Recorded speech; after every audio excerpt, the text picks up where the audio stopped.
You're listening to episode 120 of The Secular Buddhist.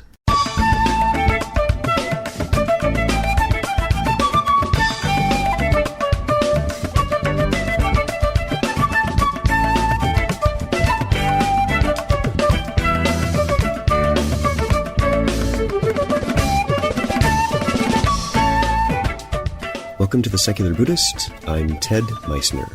The Secular Buddhist is the official podcast of the Secular Buddhist Association, a grassroots-driven effort to answer the needs of secular teaching and practice for contemporary society. The podcast has interviews and roundtable discussions pertaining to engaged Buddhist training and practice, and the SBA website has show notes for each episode along with resource materials. Though the podcast focuses on core practice from a secular viewpoint, more traditional teachings are welcome and openly discussed. Lenore Lambert joins us to speak about the new Secular Buddhism Australia website.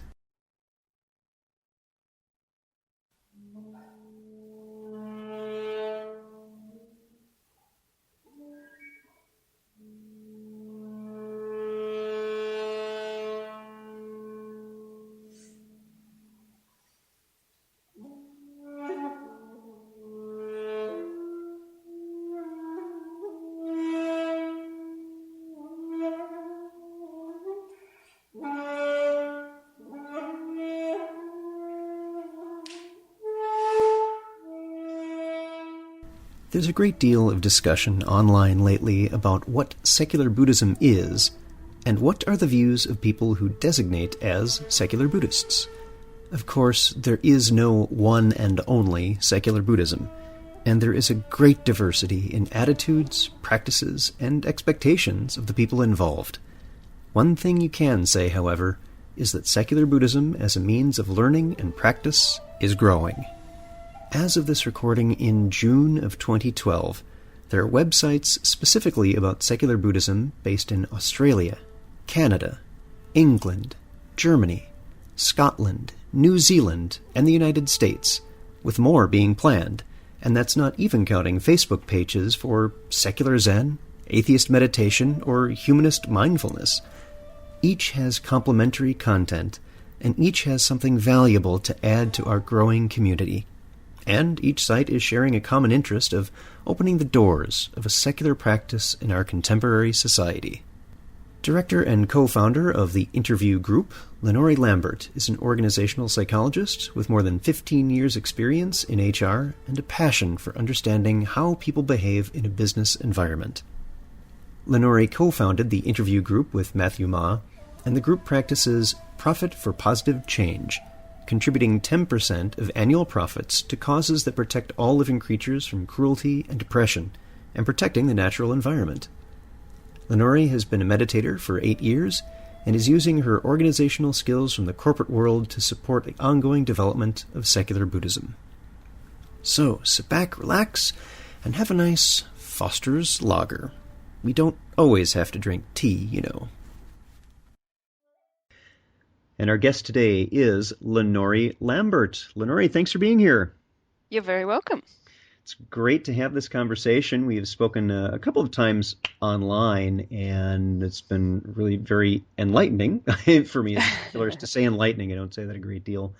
Why don't we have you start by telling us about your background? Sure.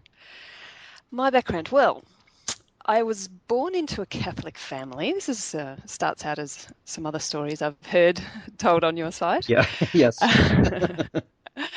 And I lived in the country, actually, for the first countryside Australia for the first decade or so of my life.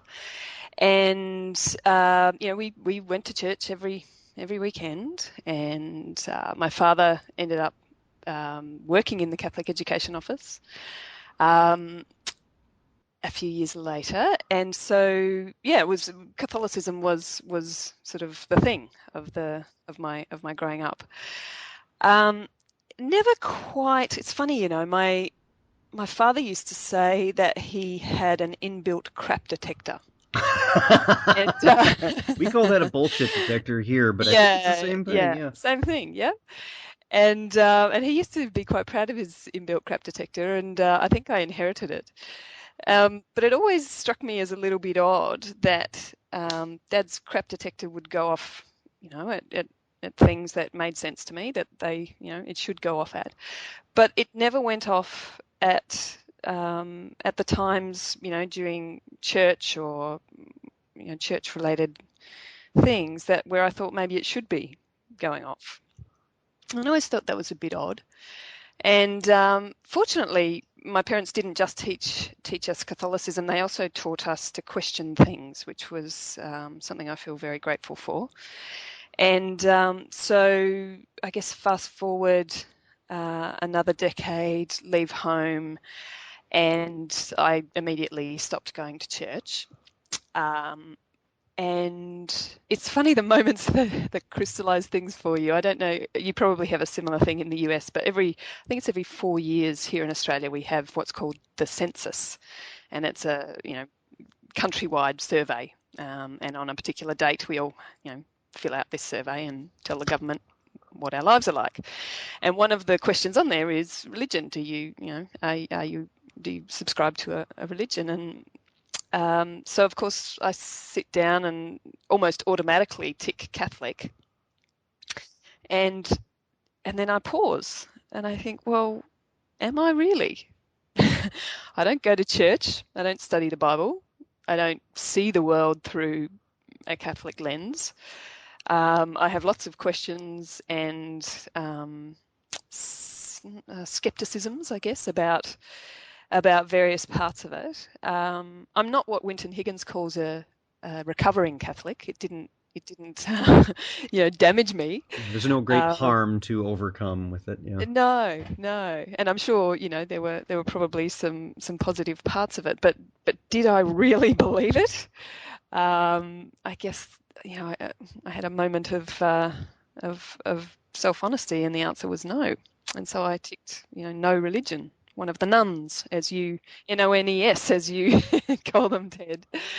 So I think that was probably the first little change in direction there, the acknowledgement that actually I didn't consider myself a Catholic anymore. I guess the next decade or so saw myself sort of thrown into corporate career. And that was, had lots of highs and lows, as they always do, and challenges and successes. And the next, I guess, moment where this question, became relevant was when I decided to leave the corporate world. I'd been reasonably successful. I'd become a director level person by the age of 32 in a publicly listed company, and so had sort of ticked that box, proved myself to myself, as I sort of felt I needed to do, and was leaving the corporate world to go and start my own business in leadership development. And I remember another moment where I was having I think it was actually the farewell dinner with my staff, and it became really obvious to me that I'd really developed my professional skills and my analytical skills and my corporate skills and what have you, but that I still had a fear of my own, a large chunk of my own emotional reality, and that large chunk was all the vulnerable bits. All the vulnerable and soft bits. I was very good at being strong. And my mother used to say to me, "Oh, you're my little toughie," and so of course, that being a form of fairly rare praise in our family. That well, if that's what I need to do to get praise, then I'll be more of that. And so that I think was a beginning of a turning point. I spent a year researching and developing leadership because I was going to be launching my own business in leadership development. And that year was actually a bit of, I think about it as my walk in the desert, where I had a lot of quiet time. I had a lot of walking the dogs, and where I should have been sitting at home researching, but actually was out walking the dogs. And so time to, I guess if you think about meditation as awareness, it was a meditation. It was a time when I was in a quiet environment with very few people in my day-to-day life, because all my mates were working. and came to be a little more intimate with my own internal reality. And that led to another turning point, which was coming face to face with a lot of anger that I'd been carrying around with me for a long time. In particular, was to do with my dad and the way that he'd been fairly hard character throughout our developmental years, and fear of vulnerability, fear of softness was something I'd gotten directly from him. And I realised, I'm usually pretty good at solving my own problems, but this one was really, I just wasn't getting anywhere with it. And so when I kind of realised this, that was a turning point to say, well, okay, this scientific, rational approach only, in the absence of anything else, is not enough. I can see how I'm trapped here in my thinking, feeling sort of space around this, and I know what I have to do, but I can't do it. And so that, I think, that sort of frustration and sense of trappedness at not being able to let this go was the catalyst for me to say, well, okay, maybe I need to try something else, something that stuff that maybe I don't feel terribly comfortable with. But so that sort of saw the beginning of trying some new things, trying some sort of personal development stuff, really the focus around facing up to, really in a dharmic sense, the first important thing, as I call the first noble truth, of really embracing dukkha, getting to know it. And I had no idea of that terminology at the time.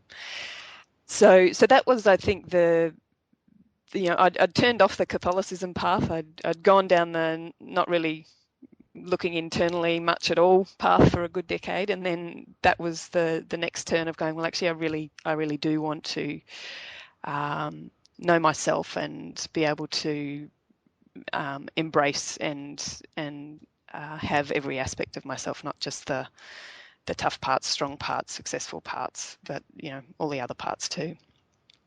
And so that was a bit of a turning point. And as a part of that, a friend of mine who I'd sort of met recently, who was a bit of a personal development junkie, had said to me, had been talking about meditation retreats, and I'd never been on such a thing. And she sent me an email with a link in it for a meditation retreat that was going on around the Sydney area, led by a bloke called Gregory Kramer. And I knew nothing about Buddhism. I knew nothing about Gregory Kramer, and I'd learned to meditate in a very, very secular sort of way a couple of years earlier, but really just from a calming, stress reduction sort of angle. So I went along to this meditation retreat, and anyone who knows Gregory Kramer's work would know that it's quite an unusual introduction to the Dharma. I should probably mention my husband had this thing where he used to say to me, "You're a Buddhist and you don't know it." Before we really knew anything about Buddhism, but I think that was largely because of my my non-harm attitude towards animals. And I'd become vegetarian a couple of years earlier because really wholly and solely because of that, because I, the harm that causes to living creatures, and it was too hypocritical of me to eat meat and feel that way, and so I decided to do that completely independently of anything to do with Buddhism. Anyway, so I went on this retreat, and that experience, I as I mentioned in the beginning of my story, the crap detector has been with me all these years, and and it still is. And the experience of going to that retreat, experiencing Gregory as a teacher, and funnily enough, observing, it was. I found the teachings. He's a very, very knowledgeable about the Dharma and a great Dharma teacher, as well as his process of insight dialogue is what he focuses on with bringing treating dialogue as meditation. But he also, in the course of his retreats, does some straight Dharma teachings. So obviously, I mean, I found the Dharma teachings themselves very intelligent and sensible, but also observing him really had an impact on me, and observing him in the moments in between, not just in the teachings where he's sitting there being the teacher, but dealing with a problem that comes up on the retreat or whatever, and the fact that he really seemed to embody what it was he was teaching.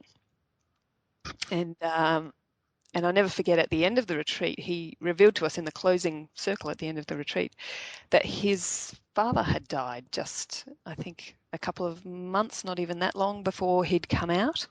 And he'd had this dilemma of, does he still come out to Australia? He'd committed to come out and do these retreats, or does he stay on with his father, knowing that, he was going to die soon. And he'd already spent several months with his father. He was very close to his father. But he decided that actually what he felt the stronger movement to do was to come out and continue his teachings. And the way that he told us this story, with no, people can talk about their parents dying and mask emotion, but you can tell that they're masking emotion.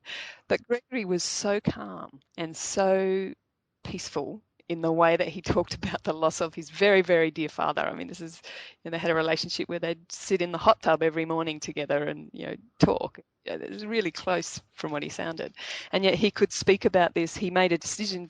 It turns out actually his dad died before he had to leave. So that was all worked well. But it just, the whole experience of Gregory, the teachings, the way he was, the fact that he could talk about something which for most people would be a really disturbing thing to talk about, and yet he viscerally had a peace about him. And I think this experience of him and the retreat was enough to, and my crap detector didn't go off the whole time I was on this retreat, and that in itself was a really important thing, I think. So a couple things came out of you saying this. Is first, that it is very beneficial to have a teacher who personifies what it is that they're teaching, and that in itself is a really good encouragement for people to take on the practice. The other thing that you were saying is that this wasn't really this is a more secular way of approaching the Dhamma, that your first encounter with it on this retreat sounds like it wasn't really as much based in a religious context as, say, a particular center that's in a particular tradition might be. Is that That's accurate way of saying very it? accurate, yeah. And in fact, that the thing about the role modeling or the experiencing of somebody was a big thing for me, because it was one of the many things that meant that I didn't buy into Catholicism, because I just too much either piousness or shelteredness or I don't know, this sense that nuns and brothers and the priests and the people who would help run the church were following rules, being nice, almost like children, doing the right thing, being nice, and there was a lack of authenticity about that. Yeah, because the rules say so, not because it's the right thing to do. Yeah. And I mean, without wanting to be too critical of my own dad, he was a leader in the church and in the Catholic education system, and yet, many of the ways that he fathered were not reflective of this stuff that he was teaching. Right. And so, you can't pass on a crap detector to a child and expect them not to pick that up. Well, it's interesting that I imagine your crap detector, because certainly mine is going off right now as some of the news is coming out about Buddhist monks attacking a mosque in Sri Lanka that's been there for 50 years. And the thing that for me stands out to this is, let's assume for the moment, and this may not be so, that these are actually Buddhist monks, that these are people who've taken on the practice, and this isn't something like some of the doctored pictures we've seen out of China of monks doing bad things, and it turns out no, there's guys from the army who were, were dressing that way, and it was an intentional setup. Let's say they actually are monks. That would indicate to me that there's perhaps a problem with their engagement with the practice, and at the very least the rules, which would prohibit that kind of activity. My crap detector's going off, that there's something going on there that needs to be addressed. Yep. I think for me this speaks of an important thing that you and I are in conversation about, actually, Ted, in terms of the way that we'd like secular Buddhism as a movement to emerge. Is I have this sense that the more you rely on structures, the less you have to rely on your own internal commitment to something. Right. And I mean, if assuming these are Buddhist monks, they're no different than the majority of the human population, I think. And the minute you take on a whole identity, as ironic as that may seem in the Dharmic world, and the minute you take on become, identify with an institution and a religion and a whole orthodoxy, less and less and less is your compass internal. And so for me, this whole thing of to what extent are you living, how are you practicing what you're preaching, are you living this stuff? To me, that is such a credibility enhancer, and where people, and not to say that, I guess the neither extreme is helpful. I also think it's not helpful to expect teachers to be perfect. Right. And they're human beings. They're human beings on the path too, and they are subject to the same, difficulties, both internal and all the rest of it that everybody else is. And so, I don't in any way expect people to be perfect. I'm sure Gregory Kramer has his moments, but my experience of him over a period of, that first retreat was only 3 days, but I've done another 2 of them since then that were longer, was such that he's soaked it in sufficiently well that that length of experience. And yes, as you know, on a retreat, you from early in the morning till late at night, you're with people, and you get to observe them. And he was sufficiently credible, sufficiently embodied this stuff, that my crap detector remained calm. And so I do. I think the embodiment of it for me is a huge thing. And if you have access to somebody who does that, it's a massive, I think, role modeling. I mean, in all contexts of learning, role modeling is a massive advantage if you've got access to someone like that. Now, so you started with the 3-day retreat as your first real engagement. From that point, did you start a regular practice with a local group, or what happened from there? Yeah, I had a little bit of a wobble at first because I saw one of the local. I'm not sure which tradition it is, but there's one of the religious Buddhist traditions has a local presence, and they have these little flyers that they put around in cafes and hairdressers. And I'd seen one of those, and so my interest had been piqued enough to sort of want to take another step in that direction of curiosity. And so my husband and I saw this thing in the local down at Manly, to come along for a drop-in class. And so we went along, and not having any idea, as many people sort of with a curiosity to know a little bit have no idea, about what the different approaches to Buddhism, how they differ and what have you, and how they all fit in together. And so we just went along, and I'll never forget this. So we're sitting there, and then a nun in robes walks in, and everybody stands up, and then she sits down the front, and everybody sits down, and there's bowing and things. And she gave a talk for about, 20 or 30 minutes, which was, just so unenlightening and not the most even. pragmatic kind of teaching. No, it just felt like Catholicism, religious instruction all over again, of being told this stuff that was pious and this is the way it works and this is the way you should behave. And that was nearly the end of my my dharmic exploration right there and then. Yeah.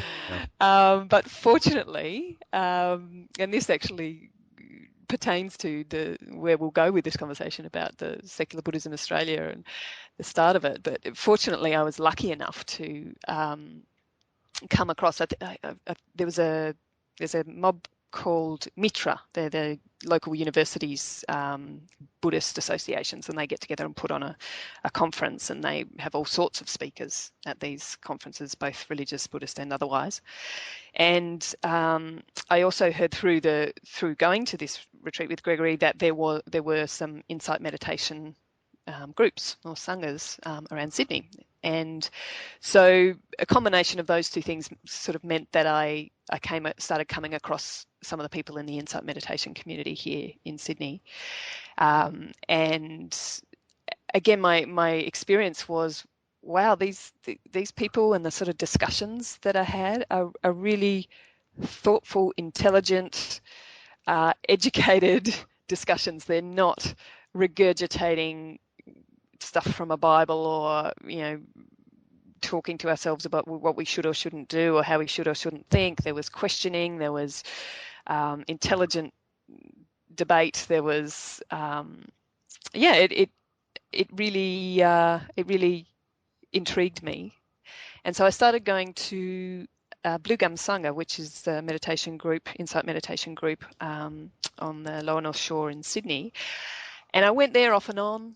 Did some more retreats over the next few years, and again, really lucky that we have some amazing teachers come to Australia on a regular basis. Guys like Jason Siff, who I know you've interviewed, and just love his approach to meditation, and feel very lucky that I came across it early in my meditation career. So I'm a bit like a duck to water with his approach. That would have saved me 15 years. Yeah.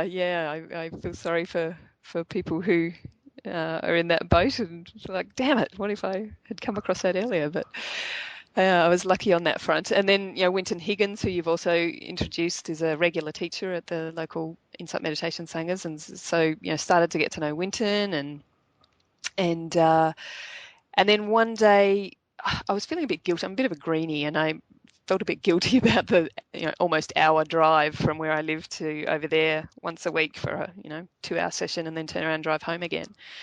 And so I got this idea. I'm a bit of a serial entrepreneur since I left the corporate world as well. So I sort of had this idea, well, maybe what if I was to start a new Sangha?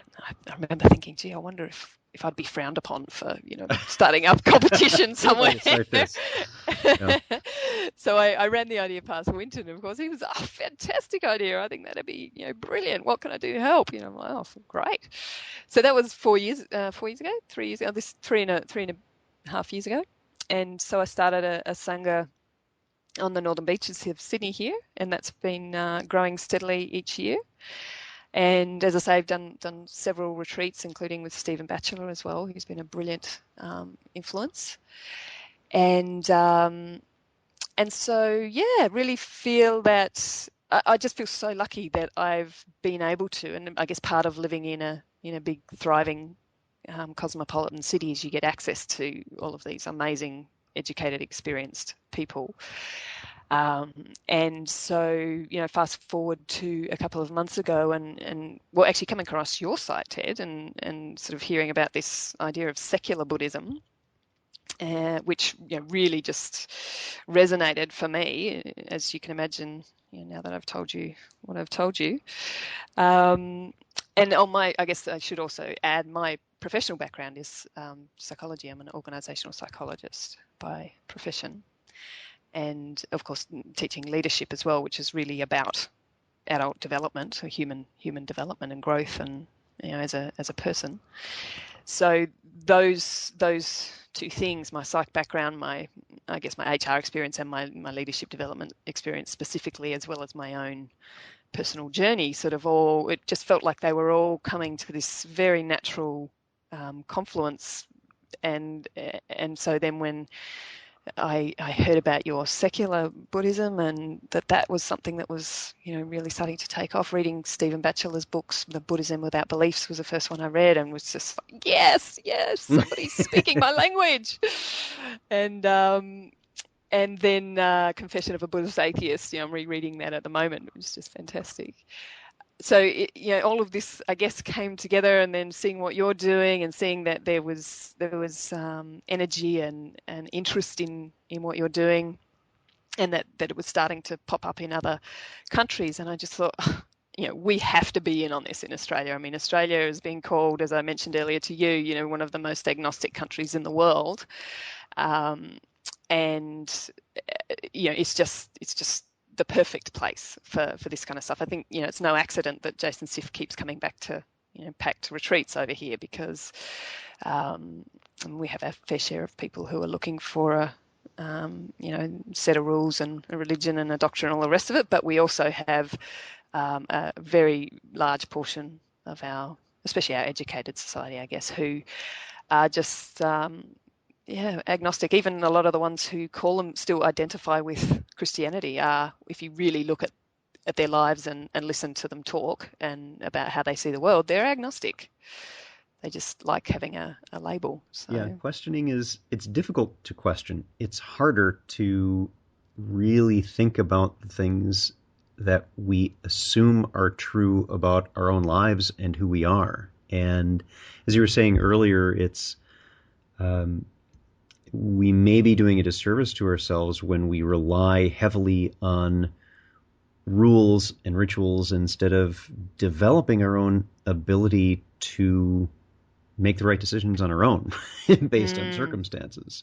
And I think there are many people in the United States where we are growing as a secular community. The nuns, the NONES, is the largest growing designation, and yet we're still very polarized. We do have a very strong evangelical movement here in the United States. They are very vocal, happily, in my view. So is the secular community and the atheist community, and they're actively encouraging learning and questioning and really taking a look at, for example, there's an ad that's just coming out now from the Freedom from Religion Foundation that's challenging many Catholics to really question, do they want to support many of the things that the evidence and statistics shows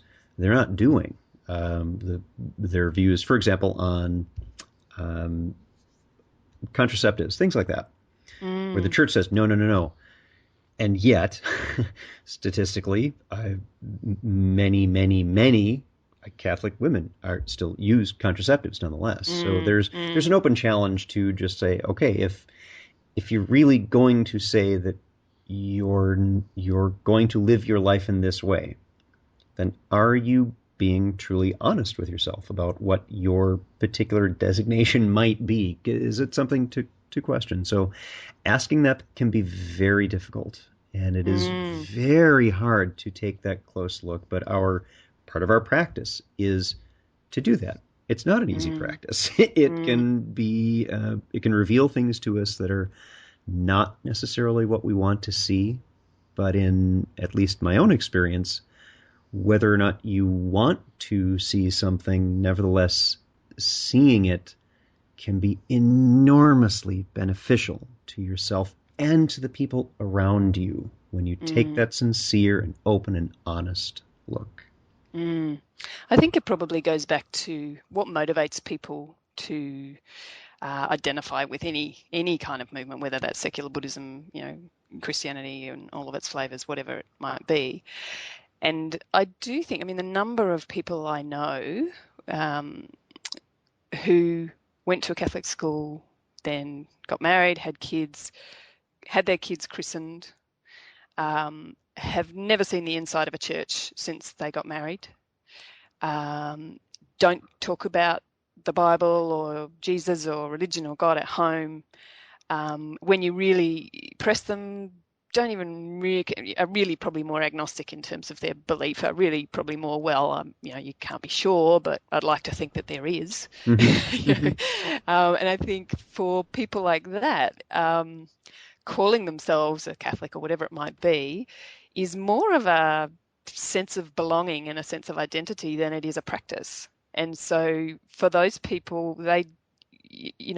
why would you look any deeper than the surface? Because the surface is really what matters to them, that they've got this certificate of belonging to say, I was christened, I got married in a church, and often it's just to keep the parents happy anyway for this stuff. I think you're very much right on that sense of belonging, and we see that even in folks who are starting to engage with a secular Buddhist approach. And that letter that I just received, that I read to you earlier, that was really very grateful to have found that they are an atheist and really wanted to do this kind of practice, but were having troubles with some of the trappings of their more religious local centers, and to find that there's another way to do this was really opening up this whole practice to them, that it's something they could do. And really that's one of the reasons that I started the podcasts and the sites that have followed the original site and now the Secular Buddhist Association site. And what I would like to have you describe for us, because you've started the Secular Buddhism Australia site. And for folks who are listening to the podcast, of course, that's going to be linked on this episode page, and it is also on the partners sites on the Secular Buddhist Association site. But the address itself is secularbuddhism.org.au. Lenore, tell us about the site and some of the things that you have on there and are planning on building out as time goes on. Well, I'd like for the Secular Buddhism Australia site to be a bit of a specialist in answering all the questions that people who are new to the Dharma have. And because I do think that group of nuns, NONES, is huge. I think there are a lot of people out there who, and I just know this from personal experience of people finding out that I'm a meditator or whatever, and they ask some questions, and there's an immense amount of curiosity out there, and people are they have. There's a bunch of questions that are in people's minds, and I was asking them myself, 7 or 8 years ago, and I would love to be able to really fast track that process for people, because most of us have had to muddle our way through many confusing questions and to get to the core of, well, how do I decide if this is for me, and does it fit with a questioning, rational, scientific way of knowing?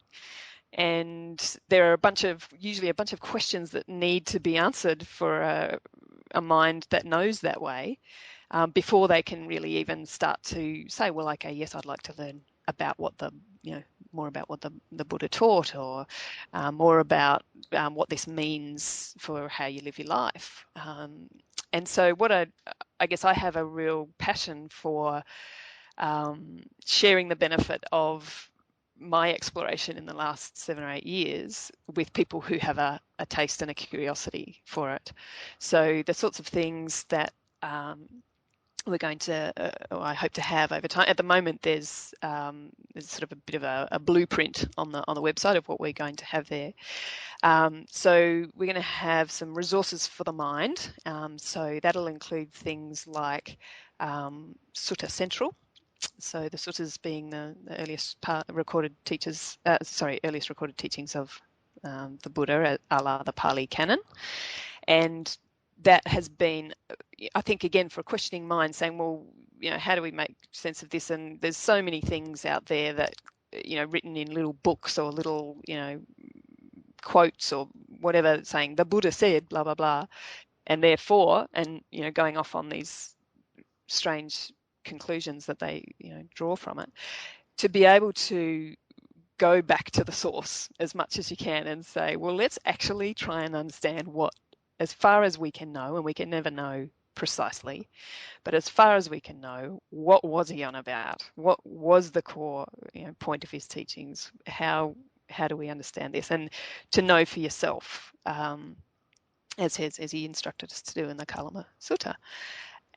So putting the resources there, such as we're going through at the moment in my Sangha once a month, we're doing Sutta study, and we're working at the moment through, we've done Glenn Wallace's Basic Teachings of the Buddha. We just finished that in February, which is another terrific one. And at the moment we're working our way through Stephen Batchelor's Sutta selection.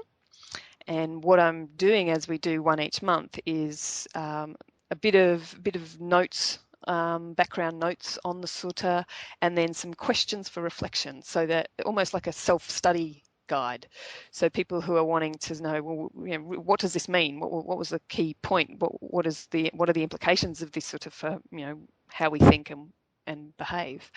And so having the resources there to help people really hone in on these core suttas that are, and as Stephen says, it's a selection of suttas. It's his selection of suttas. They come from a secular mindset.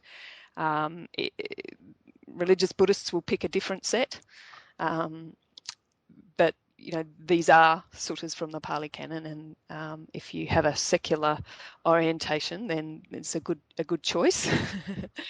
So so I'm hoping to as we do them, sort of add, and I've almost got the first one ready, these little worksheets that so we'll have the sutta there. You can read through the sutta, or sometimes there's an excerpt from a sutta, and then some background notes and some questions for reflection, and then there'll also be some answers offered on those questions. So that kind of thing. As we've discussed, I think it's crazy for any of us in running or leading the charge on the secular Buddhism thing in different parts of the world to be reinventing wheels. So you're doing a brilliant job on interviewing people and having podcasts available and that kind of thing. So links to your stuff on that. Things like a really good glossary. So people come across. It is a bit hard to completely avoid Pali terms when you're talking about the Buddha's teachings, but I'll try to keep those to a minimum. But it's also really good, I think, because people will be out there reading all sorts of other books and what have you that might contain a bunch of Pali words. So having a really nice glossary there that explains in lay modern language what does this mean, and with it. Yeah, really understanding the Pali word itself, so that you can get a sense of how to understand it.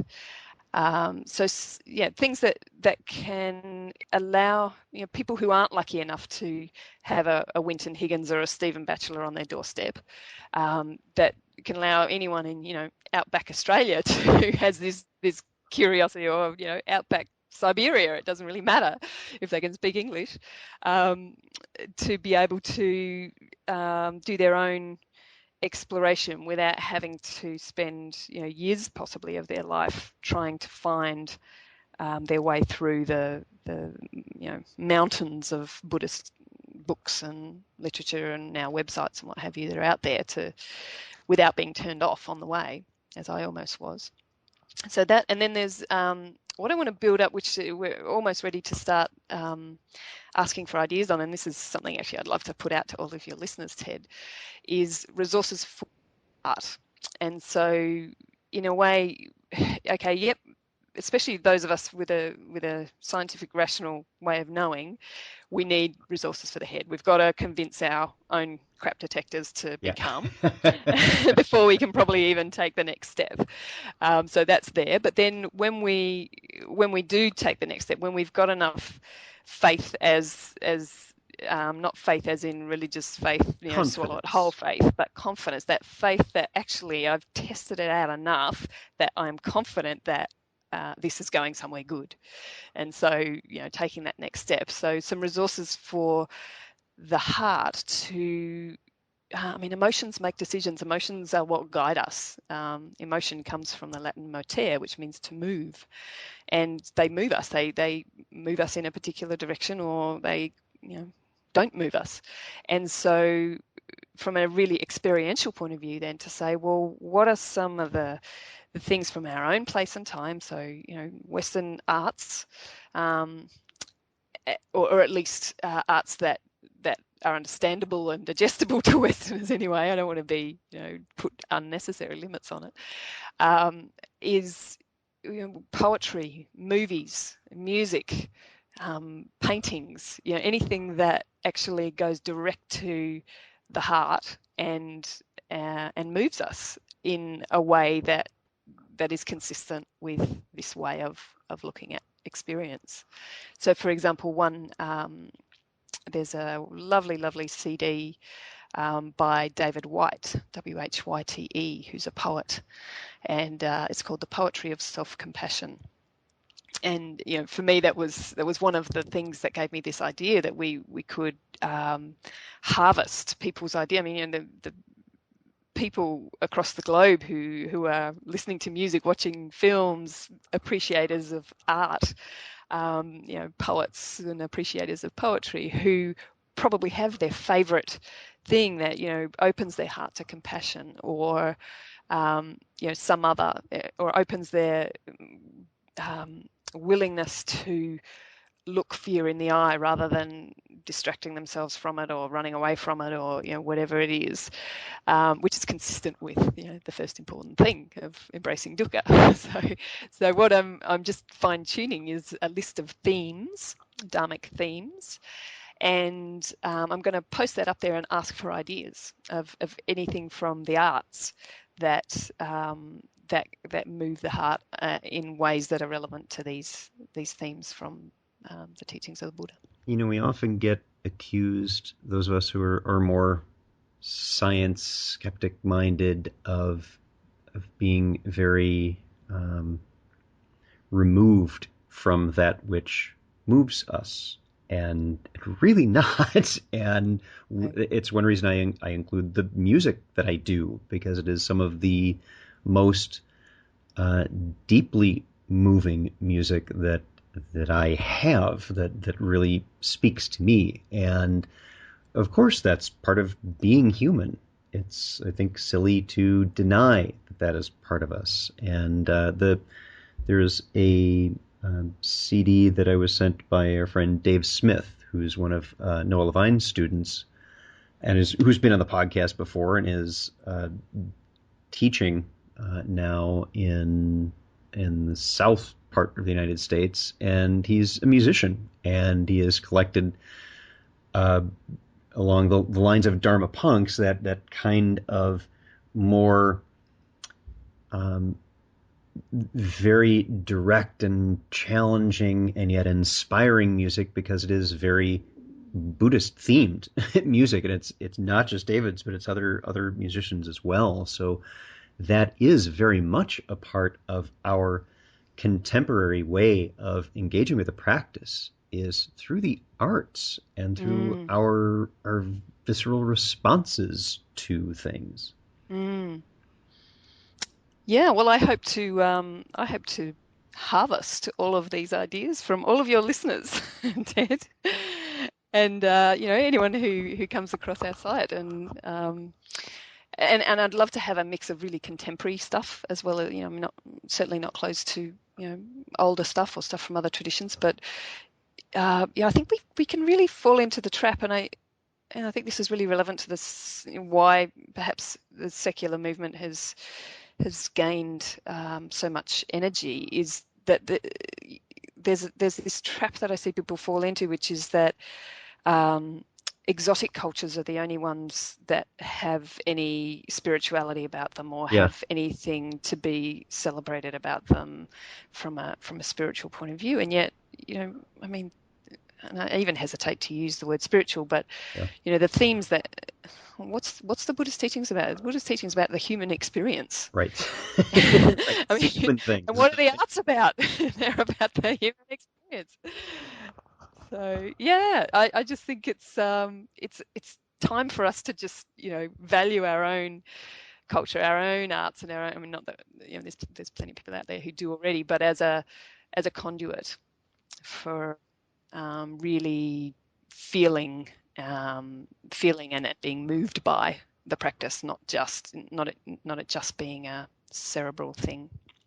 What I particularly like about the discussions that you and I have had outside of this interview and what I'm seeing on the site and what we're talking about here is this sharing of our resources and our focuses. One of the strengths I think we have in the way all of us have been approaching a secular Buddhist way of engaging with this traditional practice in our contemporary culture is that we're very sincere about open sharing and support, and that's why we've seen on the SBA site under partner sites at the very top under groups and sites that are openly declaring we are a secular Buddhist site. That list has grown tremendously just in the past few months, and yet again with yours in Secular Buddhism Australia.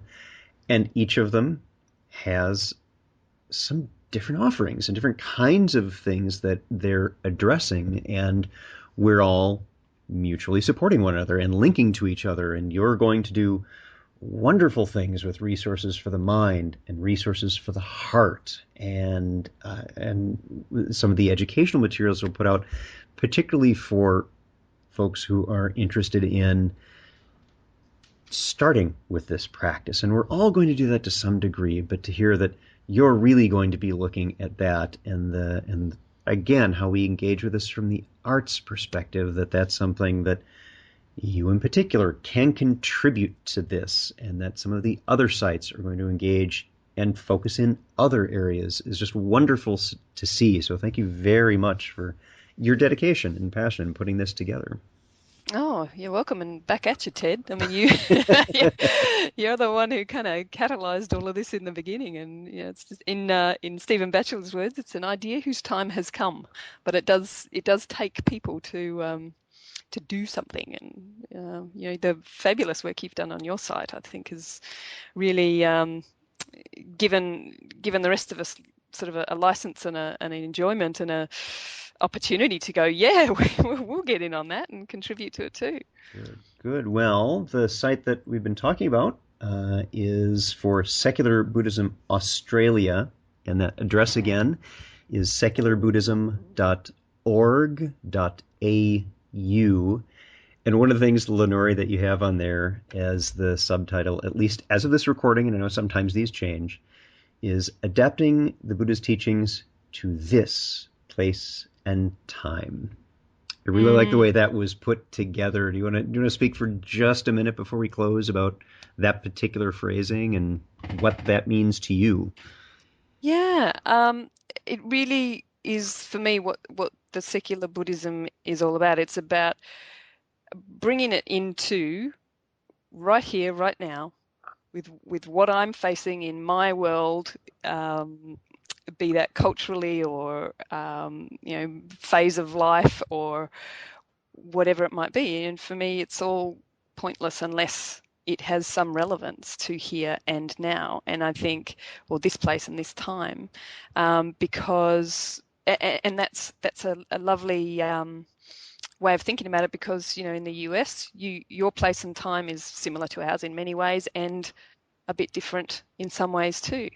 Australia is culturally similar to lots of other countries that developed economies with good education systems and what have you, and we've got some peculiarities. And so for us to be able to join in community with all of you guys in the sense that there is a part of this place and time that we all share, and that we can really be generous with each other in this way, and with our energy and our effort.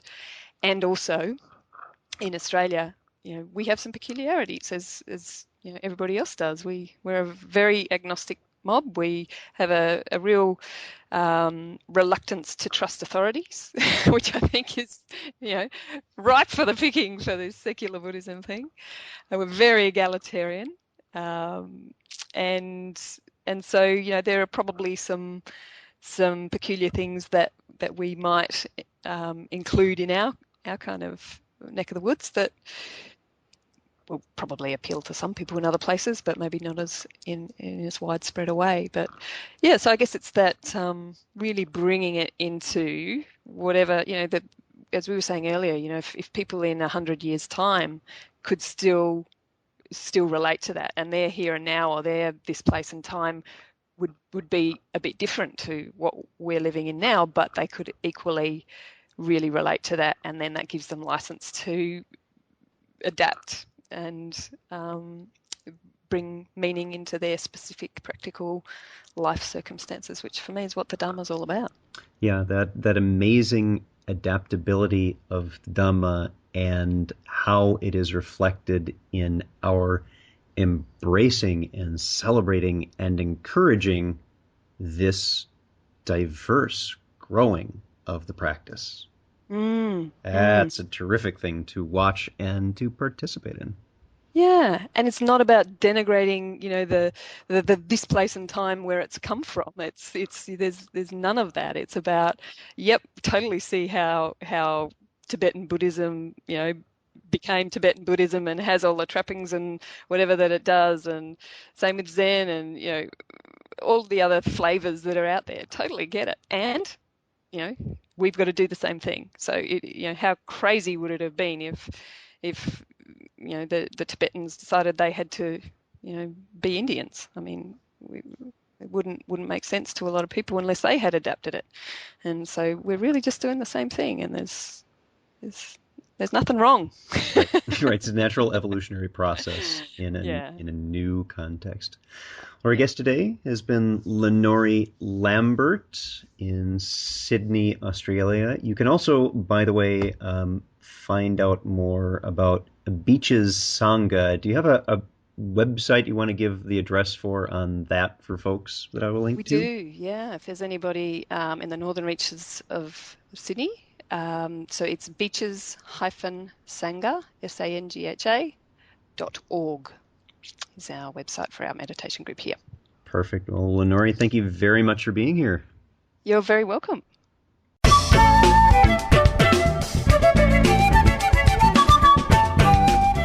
Thanks for listening.